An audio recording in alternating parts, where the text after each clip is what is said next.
Cette vidéo m'a été inspirée l'année dernière en regardant les chaînes d'information et je me suis dit que des explications étaient nécessaires pour avoir une bonne grille de lecture lorsqu'on s'informe par les médias dominants. Parce que malheureusement, les gens ont encore une télévision chez eux et ils continuent de la regarder. Alors le système, depuis longtemps maintenant, met en place de fausses oppositions qui donnent l'illusion qu'il y a une réelle contestation en France, une vraie opposition dans les médias, une pluralité d'opinions. Alors je ferai remarquer que, au passage, sur certains sujets, il n'y a pas du tout de pluralité d'opinions, et vous connaissez les sujets. Alors ce sont deux camps, la gauche et la droite sioniste, je dirais plutôt deux tendances qui s'affrontent de manière factice dans les médias alignés et ce de manière régulière, continue. Alors on va détailler un peu ces deux tendances qui au final font le jeu d'un même système. D'un côté, la gauche sioniste, elle valide généralement tout le projet mondialiste, toute la pourriture woke. Alors hier, politiquement, elle était incarnée par le Parti socialiste. Aujourd'hui, le parti du système, c'est celui de Macron et de tous ceux qui gravitent autour, tous ceux qui lui rabattent leur voix, donc les Mélenchon, les Bayrou, etc. D'où la notion de Macronie. Cette gauche valide toute l'évolution absolument abjecte et contre nature de ces dernières décennies. Avortement, immigration massive non chrétienne, non européenne, laïcité maçonnique, féminisme destructeur de couples et de familles, euthanasie, totalitarisme LGBT, théorie du genre, dictature politique sous prétexte sanitaire, bien sûr. C'est ce qu'on appelle les gauchistes qui nous parlent de chance pour la France au sujet des délinquants, des voyous. Cette gauche sioniste, c'est l'anti-France affichée, qui prône une république laïciste, multiculturelle, métissage généralisé, la repentance incessante sur tout n'importe quoi. Et donc au lieu de débattre sur le fond, le gauchiste, face à l'adversité, usera d'anathèmes comme antisémite, complotiste, fasciste, extrémiste. Sera taxé de complotiste tous ceux qui parlent par exemple de dictature sanitaire, tout ce qui va à l'encontre de la doxa, du narratif officiel, tous ceux qui ont refusé l'injection, le masque obligatoire, ceux qui refusent le clivage gauche-droite comme nous, tous ceux qui osent parler des réseaux sionistes et maçonniques. Pour eux, c'est direct complotiste. Ces gens-là, les gauchistes, sont volontairement dans la négation du réel, par lâcheté et esprit de collaboration avec le système. Ils voient les problèmes comme nous, mais ils font semblant de ne pas les voir. Donc chez ces gauchistes collabos du nouvel ordre mondial, l'équation est simple, négation du réel plus manque d'arguments égale anathème. Ce sera le recours constant à l'anathème.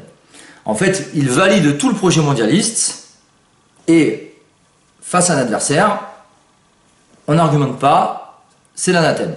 La gauche sioniste prend part activement à ce tourbillon révolutionnaire dans l'esprit de mai 68 et dans l'Église, dans l'esprit de Vatican II, tourbillon qui déferle sur l'Europe et particulièrement sur la France depuis des années, alors que la droite sioniste prétend, elle, s'y opposer à cette révolution. Elle ne fait en définitive qu'accompagner ce mouvement. Alors de l'autre côté, à droite donc, on réagit face à cette évolution destructrice et calamiteuse. Sauf qu'il y a réagir et réagir. Et il y a beaucoup à dire sur cette droite sioniste qui reste dans l'arc républicain, qui approuve le système en place, pas touche à la république talmudo-maçonnique. Par contre, elle tape sur les conséquences, islamisation de la France, délinquance, immigration de masse, donc immigrés musulmans, que la République a fait venir en masse. Tout sur les conséquences, rien sur les causes profondes, ni sur les vrais responsables. On tape sur des conséquences fâcheuses, il est vrai, mais sans remonter aux causes. C'est une caractéristique essentielle de la droite sioniste qui a beaucoup à voir avec la ligne des néoconservateurs américain. Et à propos des causes et des conséquences, on remarquera par exemple que Jordan Bardella du Rassemblement national cite volontiers l'évêque Bossuet contre les gauchistes. Mais on pourrait faire de même avec son propre camp. Dieu se rit des hommes qui déplorent les effets dont ils chérissent les causes de Bossuet. Cela vaut aussi pour ce qu'on appelle la droite nationale, qui est en fait une droite de collaboration à la République et qui est de l'opposition contrôlée. Cela ne fait absolument aucun doute. Les médias mainstream maintenant, pour rappel, toute personne qui passe régulièrement à la télévision ne peut être un opposant sérieux au système. Sinon, cette personne ne passerait pas à la télé. C'est aussi simple que ça. On ne déballe pas le tapis rouge à son ennemi. C'est un principe de base. Si ce prétendu opposant apparaît partout et constamment, c'est encore plus louche. C'est qu'il n'en est pas un d'opposant. Alors il y a les médias qui penchent clairement dans un camp ou dans l'autre. Et on sentira cette différence dans le traitement de l'information, la couleur de l'information et le choix des invités aussi.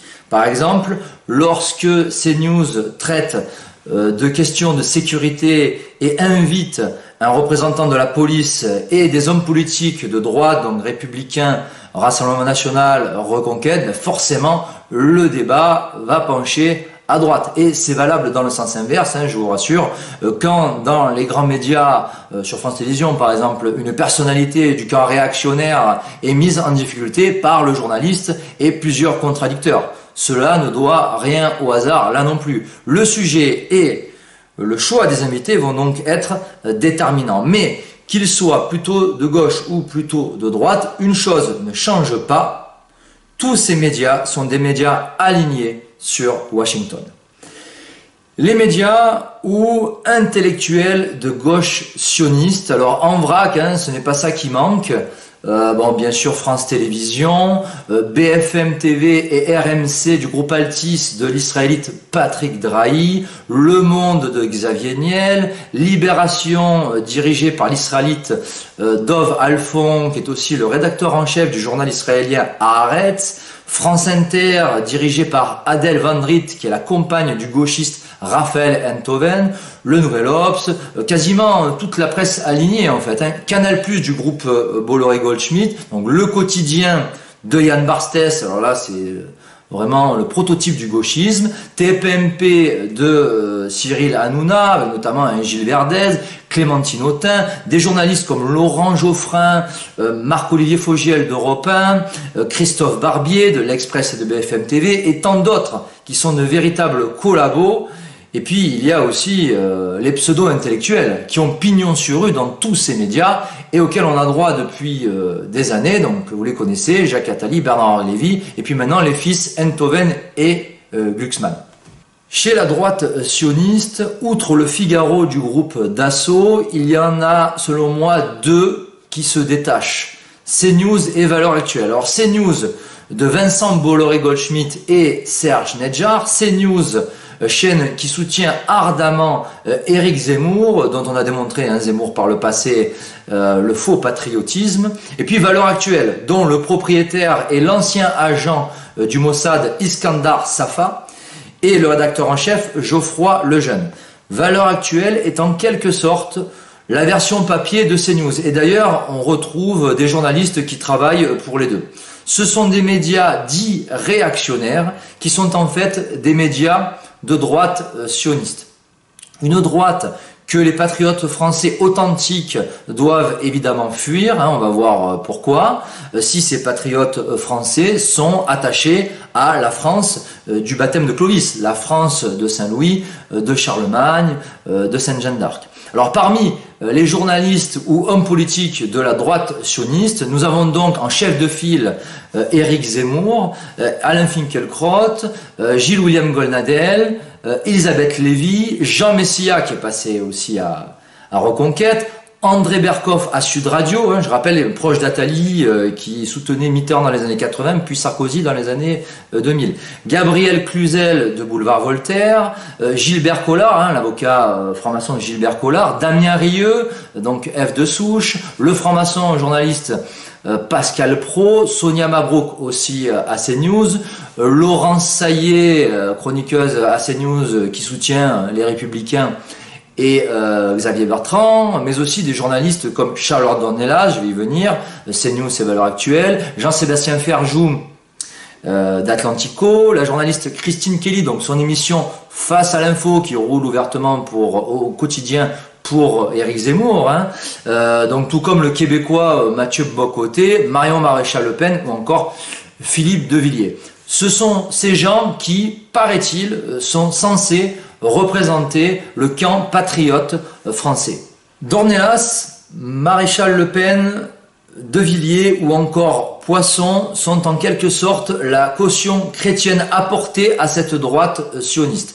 Il me paraît évident que ce ne sont pas des chrétiens de combat, mais des chrétiens de collaboration avec la République talmudo-maçonnique, tant ils sont israélo-compatibles, puisque ces gens travaillent clairement avec et pour l'ennemi. On vient de voir qui est à la tête de CNews et de Valeurs Actuelles, de richissimes agents d'Israël. Alors chez les sionistes des plateaux télé, il y a ceux qui sont clairement dans l'anti-France affichée, républicaine, c'est-à-dire les gauchistes, et puis ceux qui font semblant de défendre la patrie française, c'est-à-dire le français de souche réactionnaire blanc européen face à l'invasion migratoire. Ce sont les droitards sionistes qu'on retrouve notamment sur CNews, qui a pour cible privilégiée non pas Emmanuel Macron, mais Jean-Luc Mélenchon. CNews où la juive sioniste Elisabeth Lévy, rédactrice en chef de Causeur, a ses quartiers,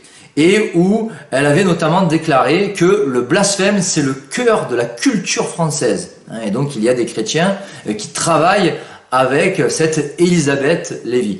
Les patriotes français que nous sommes, nous savons pertinemment que le retour à la France chrétienne ne s'effectuera pas avec des agents d'Israël tels Golnadel, Finkielkraut ou Elisabeth Lévy qui votait elle aussi Mitterrand dans les années 80. Et d'ailleurs, ces gens-là, les trois que je viens de citer, nous taxent volontiers d'antisémites et d'intégristes, de complotistes, mais pas Éric Zemmour ni Charlotte Dornelas.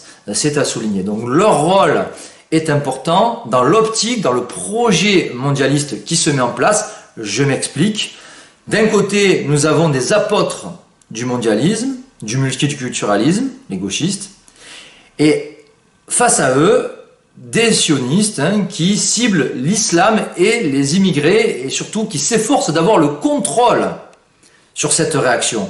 Réaction face au nouvel ordre mondial, face à la révolution en marche, d'où les positions conservatrices parfois de la droite sioniste, d'un Zemmour, sur certains sujets de société, mais pas sur tous, pas sur l'avortement par exemple. Quitte à me répéter, la grille amis-ennemis est fondamentale. Et donc tous ceux qui approuvent cette République, tous ceux qui marchent avec Golnadel et Lévy, tous ceux qui ont soutenu, qui soutiennent encore Éric Zemmour sont de la droite sioniste, qu'ils le veuillent ou non, qu'ils en aient conscience ou pas. Tous les partis dits de droite nationale sont de la droite sioniste. Giorgia Meloni est en Italie ce que Éric Zemmour est en France avec Reconquête et Marine Le Pen avec le Rassemblement national.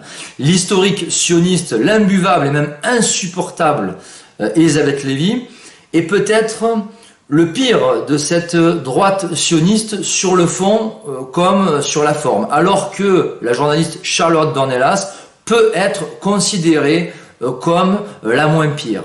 Un mot sur Mademoiselle Dornelas, qui tient des raisonnements qui sont le plus souvent cohérents et sensés. Elle a un style scolaire, très rigoureux, c'est travaillé quand elle argumente. C'est une catholique mais ralliée à Vatican II, c'est une fidèle de la fraternité Saint-Pierre. C'est à la télévision celle qui est, selon moi, la plus proche de nos idées, sauf que Mademoiselle Dornelas a fait, comme beaucoup, le choix du porte-monnaie.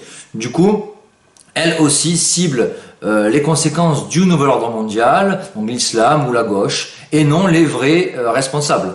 Ce qui est regrettable pour quelqu'un qui a une formation thomiste et qui raisonne selon le principe de causalité. Il n'y a pas d'effet sans cause, et les mêmes causes produisent généralement les mêmes effets. Donc ce principe de causalité devrait la faire remonter aux projets mondialistes et aux architectes du désordre mondial. Alors pas question de complot avec Charlotte Dornelas, la judo-maçonnerie n'est pas le problème pour elle, l'islam oui, elle tient des positions qui sont en fait pour la plupart d'entre elles celles des néoconservateurs américains et elle en vient à être sur la même ligne que Gilles William Goldnadel sur beaucoup de points. Goldnadel à qui elle a déjà tendu le micro à plusieurs reprises pour Boulevard Voltaire et je lui avais d'ailleurs dit poliment en privé qu'elle travaillait avec et pour l'ennemi. C'était il y a maintenant 5 ans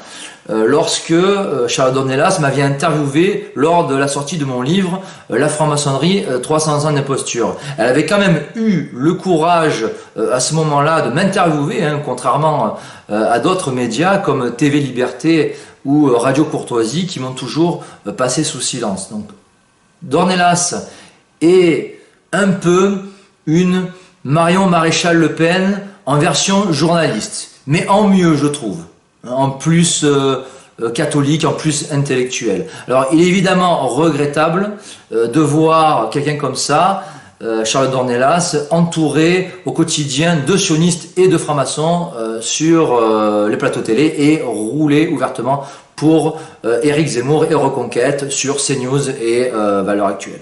Pour revenir au clivage gauche-droite sioniste qui nous intéresse, comme vous l'avez compris, chaque clan a son public, des sensibilités quand même différentes. Les uns seront plus dans le sécuritaire, plus de présence policière par exemple, plus de sévérité envers les trafiquants de drogue, mais par contre pas contre les politiciens francs-maçons, soit dit en passant, alors que les autres, les gauchistes, seront eux bien plus laxistes et plus libéraux sur ce genre de sujet. Donc chaque camp a ses caractéristiques, chaque camp a sa clientèle électorale, a ses cibles. Ça sera par exemple les méchants complotistes pour Tristan Mendes France, Rudi Redstadt et Thomas Huchon, ou alors les méchants islamistes, alpha et oméga de tous nos problèmes pour la droite sioniste. Donc en gros, pour les uns c'est la méchante extrême droite et pour les autres les méchants islamistes, voire islamo-gauchistes. Donc les uns nous disent que c'est la faute à la gauche, genre Boc-Côté, Dornelas, et les autres nous disent qu'il faut combattre l'extrême droite. Donc, dans les deux cas, leur paradigme est foireux. Dans les deux cas, ils poussent à des conflits horizontaux du peuple contre le peuple, mais jamais contre l'oligarchie en place qui nous trimballe, nous ment, nous manipule et qui prend un malin plaisir à nous asservir.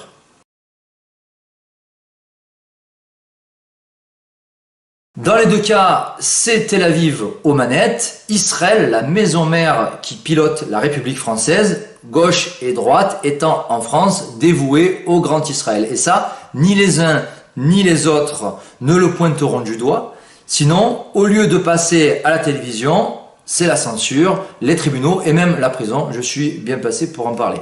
Cette fausse opposition entre dans le cadre du schéma hégélien de l'opposition des contraires. Thèse, antithèse, synthèse.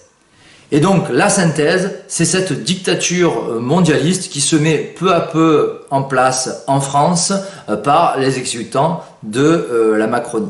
On va prendre maintenant divers exemples de cette fausse opposition montée de toutes pièces par le système.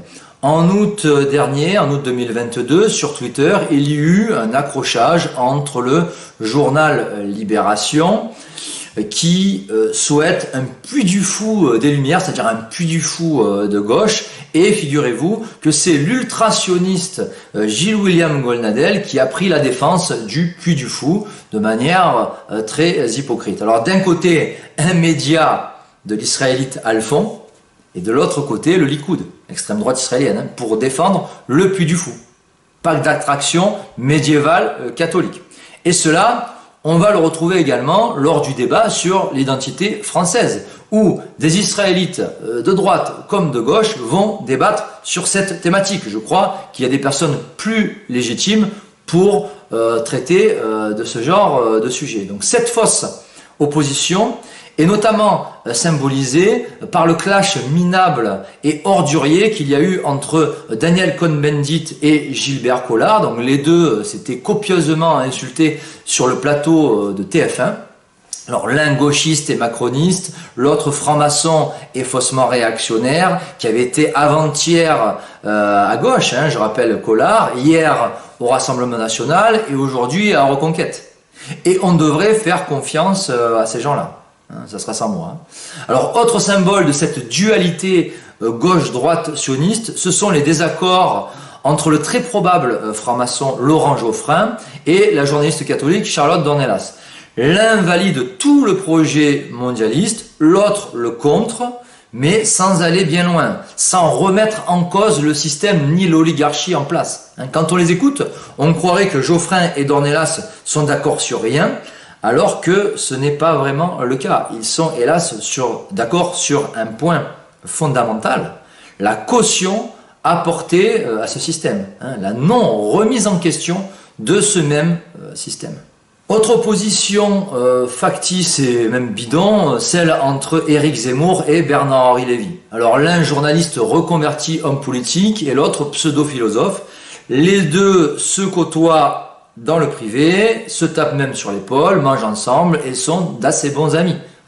Donc l'un est certes plus métisseur que l'autre, qui est contre la société multiculturelle, contre l'immigration de masse, mais les deux sont pro-Zelensky, les deux sont des va-t-en-guerre républicains et sionistes. Et c'est la preuve que tout ceci n'est que du théâtre. Il y a également les débats avec Elisabeth Lévy contre un représentant de La République En Marche ou de la France Insoumise.